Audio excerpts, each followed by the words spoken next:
Hello everyone.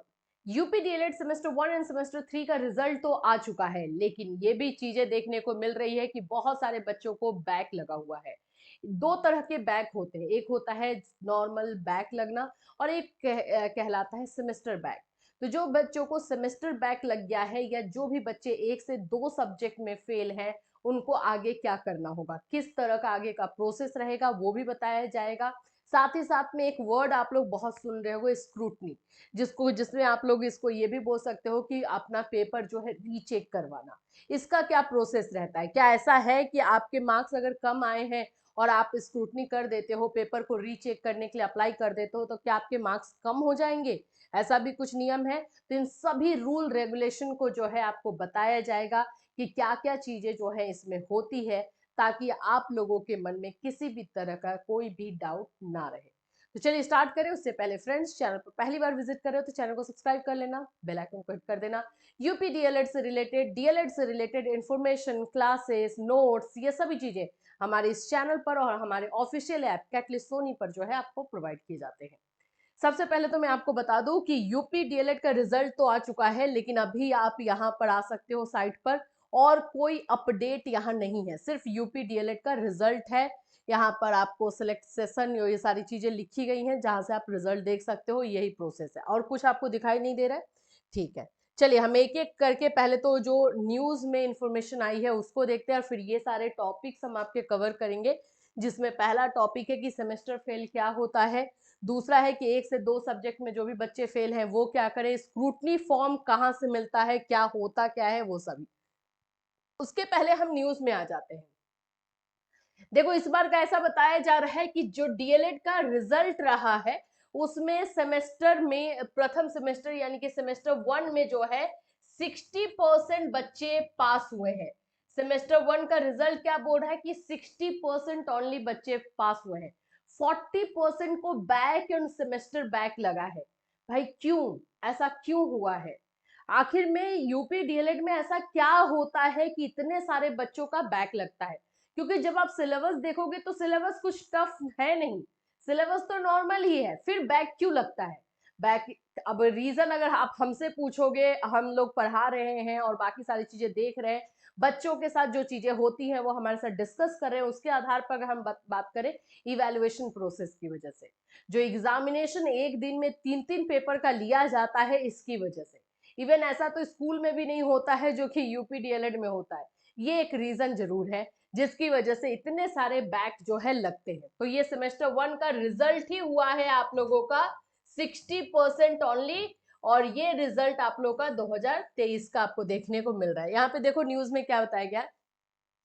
Diploma in elementary education DElEd के कई सत्रों के प्रथम और तृतीय सेमेस्टर की परीक्षा का परिणाम शनिवार को परीक्षा नियामक प्राधिकारी पीएनपी ने जारी कर दिया है। अभ्यर्थी परिणाम डीएलएड और बीटीसी की वेबसाइट पर देख सकते हैं। इसी के साथ ही एकीकृत छात्रवृत्ति और डिप्लोमा इन गाइडेंस साइकोलॉजी का भी परिणाम जारी किया गया है।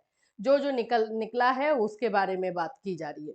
फिर उसके बाद अगर हम बात करते हैं तो डीएलएड सत्र 2023 के प्रथम सेमेस्टर में 60.27% अभ्यर्थी उत्तीर्ण हुए। 1,86,765 स्टूडेंट्स ने एग्जाम दिया है, जिसमें से पास जो है 1,10,000 समथिंग हुए हैं। तो 60% रिजल्ट आप लोग को देखने को मिल रहा है। आगे ये पूरा आप लोगों का डेटा दिया गया है, ये इंफॉर्मेशन जाननी जरूरी है ताकि आपको भी पता चले कि भाई मेहनत तो और ज्यादा करनी होगी। अगर यूपी से डीएलएड कर रहे हो तो बिना मेहनत के होगा नहीं। चलिए अभी बात कर लेते हैं हम लोग कि सेमेस्टर फेल क्या होता है। सबसे पहले तो मैं आपको बता दूं कि अगर कोई भी बच्चा सेमेस्टर 1 या सेमेस्टर 3 में एक पेपर या 2 पेपर में फेल हुआ है तो उसको तो टेंशन लेने वाली ही बात नहीं है। वो तो आगे की अपनी पढ़ाई कंटिन्यू रखेगा। अगर फर्स्ट सेमेस्टर का है तो सेकेंड सेमेस्टर की पढ़ाई करेगा, सेकेंड सेमेस्टर का एग्जामिनेशन होगा वो दे देगा। ठीक। अगर जो भी बच्चे 3 या 3 से ज्यादा सब्जेक्ट में फेल हुए हैं उनको हम लोग सेमेस्टर फेल कहते हैं। जो भी बच्चा 3 सब्जेक्ट या मोर देन 3 सब्जेक्ट में फेल है उसे हम लोग जो है सेमेस्टर बैक कहते हैं। और ये सेमेस्टर बैक का मतलब हो गया कि आपको वो सेमेस्टर फिर से पढ़ना होगा और कोई रास्ता नहीं दिख रहा है। मतलब अगर मान लो कि 3 सब्जेक्ट में या 4 सब्जेक्ट में आप फेल हो तो वो पूरा सत्र, चाहे आप सेमेस्टर 1 के थे या सेमेस्टर 3 के थे, आपको वही पेपर पढ़ना है, 8 सब्जेक्ट जो था आपका वही पढ़ना है, आप सेमेस्टर 2 में नहीं जाओगे। सिंपल तरीके से मैं बोलूँ तो आपका पूरा सेमेस्टर जो है वो खराब हो गया, ये सिंपल है। ठीक है, तो ये सेमेस्टर फेल होता है। दूसरा है कि एक और दो सब्जेक्ट में अगर फेल हो तो इसमें तो कोई दिक्कत नहीं है, आप आगे जो है अपने जो भी आगे आने वाले सेमेस्टर है, सेकेंड और फोर्थ सेमेस्टर है, उसके लिए आप तैयारी कर सकते हो, उसका एग्जामिनेशन पहले होगा, वो आप दे सकते हो। तो आपका सेमेस्टर खराब नहीं होगा। यही है कि आप जो सब्जेक्ट में फेल हैं वो सब्जेक्ट का ही एग्जामिनेशन फिर से आपको देना होगा जब एग्जाम होगा सेमेस्टर 1 या सेमेस्टर 3 का, तो ये है। लेकिन आगे की पढ़ाई आपकी रुकेगी नहीं, वो सेमेस्टर नहीं खराब होगा। तो ये भी क्लियर है। अब बात करते हैं स्क्रूटनी। स्क्रूटनी का क्या मतलब है? स्क्रूटनी जिसको कि हम बोलते हैं कॉपी चेक करवाना। आसान भाषा में यही बोलेंगे कि कॉपी चेक करवाना। कॉपी चेक करवाने का मतलब है कि आपको ऐसा लग रहा है, जैसे अभी हमारे पास मैसेजेस कॉल आ रहे हैं कि मैम मुझे 1 नंबर से 2 नंबर से फेल कर दिया गया है, जबकि मुझे पता है कि मैंने लिखा है। देखो मैं बोलूंगी ना, स्क्रूटनी का फॉर्म सभी को डाल देना चाहिए, 100 रुपए लग रहा है पर पेपर। अगर आप जैसे मान लो एक सब्जेक्ट में फेल हो तो डेफिनेटली डाल दो, अगर पेपर चेक होता है और आपको मिल गया। वैसे आप लोग मेरे से ये भी पूछ रहे हो कि क्या इसमें बढ़ता है, मार्क्स बढ़ने का चांसेस थोड़ा सा कम रहता है, क्योंकि उसने अपना रिजल्ट दिया है, तो जाहिर सी बात है चेंजेस तो थोड़ा डिफिकल्ट होगा। लेकिन यस, ऐसा भी नहीं है कि बिल्कुल नहीं बढ़ता है, क्योंकि बहुत सारे बच्चों का जो है मार्क्स बढ़ता भी है। और कौन जानता है कि आपके उस पेपर में मिस्टेक हुआ हो, 1-2 नंबर वाले बच्चे तो कर ही दे। तो स्क्रूटनी जो है यानी कि कॉपी चेकिंग जो है, वो पेपर 1, अगर कोई भी बच्चा पेपर 1 में फेल है तो भी करो, पेपर 2 में फेल है तो भी करो, दोनों पेपर का।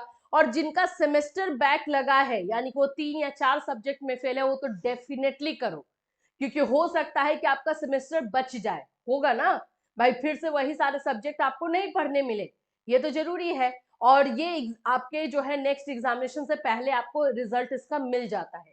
तो स्क्रूटनी का प्रोसेस जो है, जैसे अभी मैंने साइट पर दिखाया आपको कि कुछ भी आया हुआ नहीं है, साइट पर ही आप लोगों को स्क्रूटनी के लिए अप्लाई करने को लिए आएगा।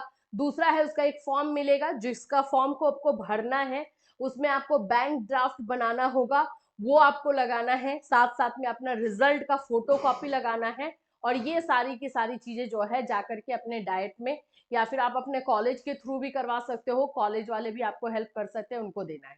ठीक है, तो ये काम आपको करना है। जो तो मैं बोलूंगी कि जो बच्चा 1, 2, 3, 4 जितने पेपर में फेल हो, स्क्रूटनी के लिए अप्लाई कर ही दो भाई। 100 रुपए में कुछ और काम करते हो, उसको ये कर लेना, उसको मत करना। ये समझ लो कि बस इसके लिए तो एक रिस्क तो लेना बनता है, बस ये मैं आपको बताऊंगी।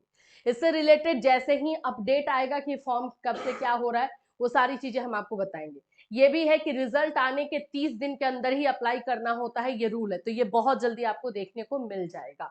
और भी जो चीजें होंगी वो आपको बताया जाएगा। ठीक है, अगर आप लोगों को इससे रिलेटेड कुछ और इन्फॉर्मेशन चाहिए तो भी आप हमें कमेंट कर सकते हो या फिर हमें मैसेज कर सकते हो। चलिए, एक और क्वेश्चन जो आप लोगों के मन में बार बार आ रहा है कि क्या हम स्क्रूटनी करते हैं और हमारा मार्क्स जो है वो कम हो जाएगा क्या? तो नहीं, ये भी याद रखना है।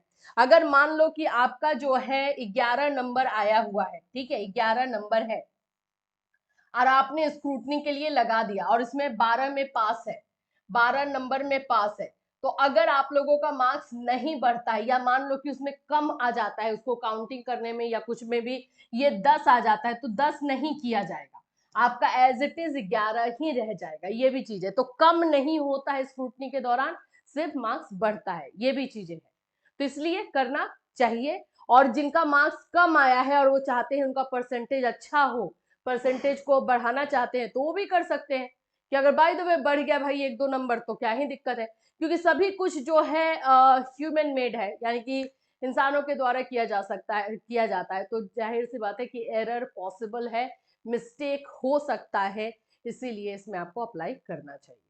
इससे रिलेटेड कोई और अपडेट आएगी तो डेफिनेटली आपको इसी चैनल के माध्यम से इन्फॉर्म किया जाएगा। अगर आपको कोई इन्फॉर्मेशन चाहिए तो भी आप इस वीडियो में या फिर हमारे नंबर पे आप मैसेज कर सकते हो। फिर मिलूंगी, चिल्ड्रन टेक केयर एवरीवन।